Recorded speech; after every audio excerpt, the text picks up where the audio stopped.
اب میں آپ کو بتاتا ہوں کہ جی ٹارچر کیوں کیا جاتا ہے، تشدد یا تھرڈ ڈگری کیوں کیا جاتا ہے۔ وہ اس لیے کیا جاتا ہے کہ انسان کے دماغ کو بریک کرنا ہوتا ہے۔ جب آپ اس پہ تشدد کرتے ہو، کسی شخص پہ یا پولیس والا یا کسی بھی ایجنسی کا بندہ تشدد کر رہا ہوتا ہے، تو وہ اس بندے کو توڑ رہے ہوتے ہیں کہ وہ ہتھیار پھینک دے، ہار مان لے اس درد کی وجہ سے جو تشدد کی وجہ سے اس پہ ہو رہا ہوتا ہے۔ یا جو پرانے پولیس افسران ہیں وہ اس طرح کا ایکٹ کرتے ہیں کہ جی وہ راستے محدود کر دیتے ہیں، ہر طرف سے جو ملزم ہے یا مجرم ہے اس کو اندازہ ہو جاتا ہے کہ اب میری جان نہیں چھوٹنی اور مجھے سب کچھ بتا دینا چاہیے۔ اب یہ جو رات کو جگانے والا، دن رات جگانے والا عمل تھا، یہ میرے لیے بالکل نیا تھا جو چودھری یوسف صاحب نے ہمیں بتایا۔ اب میں نے، علی اکبر نے اور جام منظور نے اپنی اپنی ڈیوٹی شروع کر دی۔ 8 گھنٹے ہم لوگ جاگتے تھے اور ساتھ میں ہمیں یہ بھی کہا گیا کہ اسے بہترین کھانا کھلایا جائے، ملزم کو دودھ پلایا جائے، ملزم کو کڑھائی گوشت کھلایا جائے تاکہ اسے نیند آئے۔ اور اب ہمارا کام یہ تھا کہ جی ایک لمحے کے لیے اس کی آنکھ نہیں جھپکنی چاہیے اور اسے کھڑا رکھنا تھا، ہم نے بٹھانا تھا کرسی پہ یا کھڑا رکھنا تھا، لیکن کرنا ہم نے یہ تھا کہ جی ہم نے اسے سونے نہیں دینا تھا۔ میں نے یہ دیکھا جی 4 دن ہو گئے اور راتیں گزر گئیں، وہ شخص مسلسل جاگ رہا تھا اور کوئی چیز بتانے کو تیار نہیں تھا۔ آخر کار اس کی بس ہو ہی گئی، 5واں دن تھا اور دوپہر کا وقت تھا جب اس نے کہا جی کہ میں آپ کو سارا کچھ بتاتا ہوں۔ ایس ایچ او صاحب اس وقت تھانے پہ موجود تھے۔ میں فوری طور پہ اسے لے کے گیا تھانے پہ، ایس ایچ او کے کمرے میں۔ جام منظور اور علی اکبر رانا بھی ساتھ تھے اور اس کو بٹھایا گیا اور اسے کہا جی تم فوری طور پہ سارا کچھ بتا، پھر ہم تجھے سونے بھی دیں گے اور تو آرام سے سوئیں، نیند کریں۔ تو اس نے پھر بتایا کہ اس کا نام فرزند ہے اور اس نے یہ بھی بتایا کہ یہ صرافہ بازار والی واردات اس نے کی ہے، اور اس نے یہ کہا کہ میں اکیلا واردات کرتا ہوں اور رسی کے ذریعے نیچے اترتا ہوں، سونے کا زیادہ میں واردات صرافہ بازار میں کرتا ہوں۔ میں عام طور پہ یا کیش اگر مجھے مل جائے، باقی چیزوں کو میں ہاتھ نہیں لگاتا۔ اب یہ ساری تسلی کرنے کے بعد پھر مجھے چودھری یوسف صاحب نے کہا کہ عزیز آپ اس کو ہتھکڑی لگاؤ اور لے جاؤ اور اسے ڈیمانسٹریشن کراؤ کہ واقعی اس نے واردات کی ہے یا نہیں کی ہے۔ یہ پرانے اور سمجھدار پولیس افسران جو ہیں ہمیشہ اس ٹائپ کا کام کرتے ہیں کہ بعض اوقات تشدد کی وجہ سے، خوف کی وجہ سے کوئی ملزم جو ہے یا مشکوک شخص آپ نے پکڑا ہوا ہے وہ بتا دیتا ہے، وہ کہتا ہے کہ میں نے یہ واردات کی اور پولیس والے خوش ہو جاتے ہیں۔ لیکن کرنا یہ چاہیے کہ اسے موقع واردات پہ لے جائیں اور اسے کہیں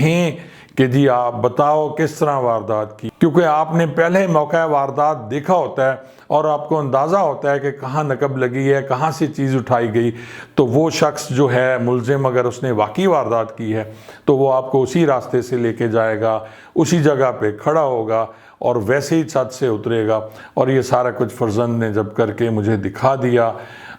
باقی پولیس ملازمین بھی ساتھ تھے، تو میں واپس آیا اور میں نے چودھری یوسف صاحب کو کہا کہ جی بالکل یہ صحیح ملزم ہے۔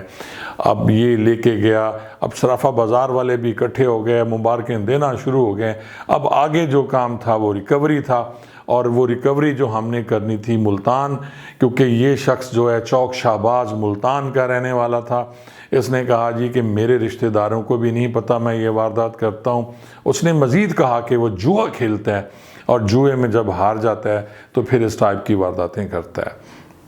اگلے دن ہم سب تیار ہو گئے جی، میں، میرے ساتھ نفری، چودھری یوسف صاحب بھی ساتھ تھے، اور اب ہم نے جانا تھے وہاں جا کے صرافہ بازار سے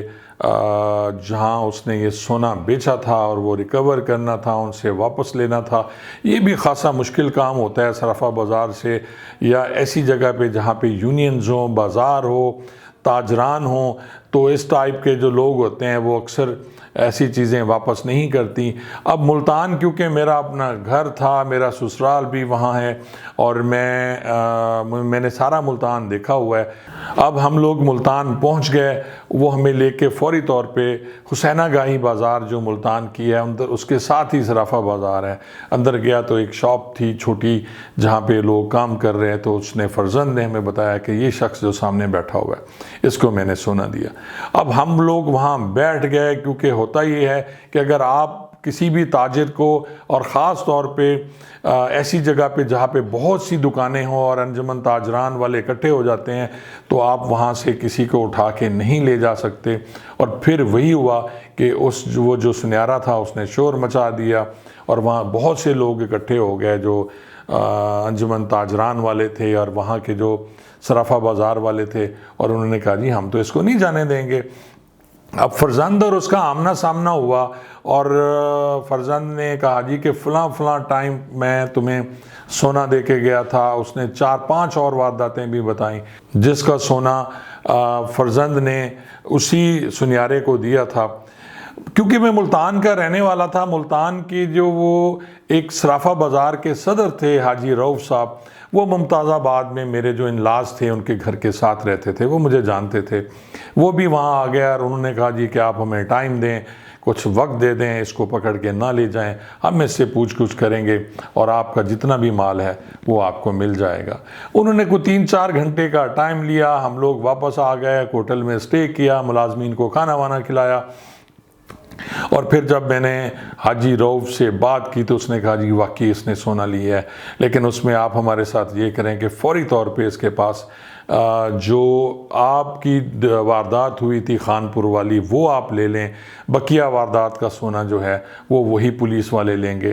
میں نے اب ایس ایچ او صاحب کو یہ پوچھا، انہوں نے بھی کہا کہ ٹھیک ہے یار، جو کچھ ملتا ہے آپ لے لیں۔ اس کے بعد ملزم تو ہمارے پاس ہے اور یہ بھی کہیں نہیں جاتے، جہاں جہاں انہوں نے واردات کی ہیں وہ انکشاف ہم اسی پولیس کو بتا دیں گے جہاں جہاں نقب زنی کی وارداتیں ہوئی ہیں، تو وہ پولیس جانے، ان کا کام جانے، ہم اپنی ریکوری لے کے واپس چلتے ہیں، اور یہ بہت بڑی کامیابی تھی۔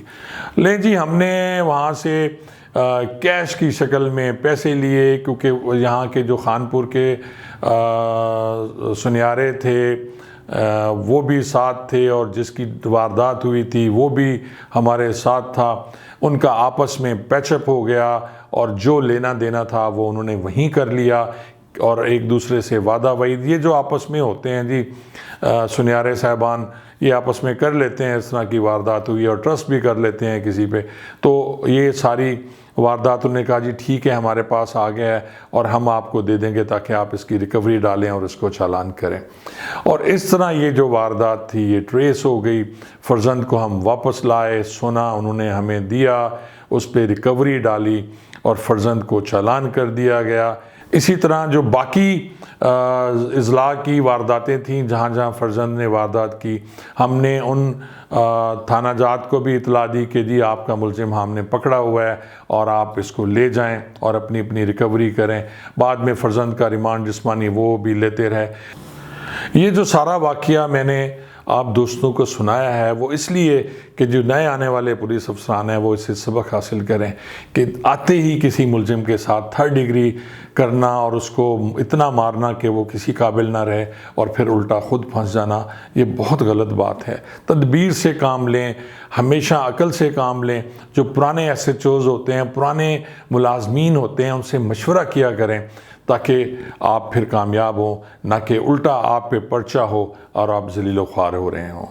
تھینک یو سو مچ جی، سلامت رہیں، خوش رہیں، انشاءاللہ آئندہ ولاگ میں آپ سے ملاقات ہو۔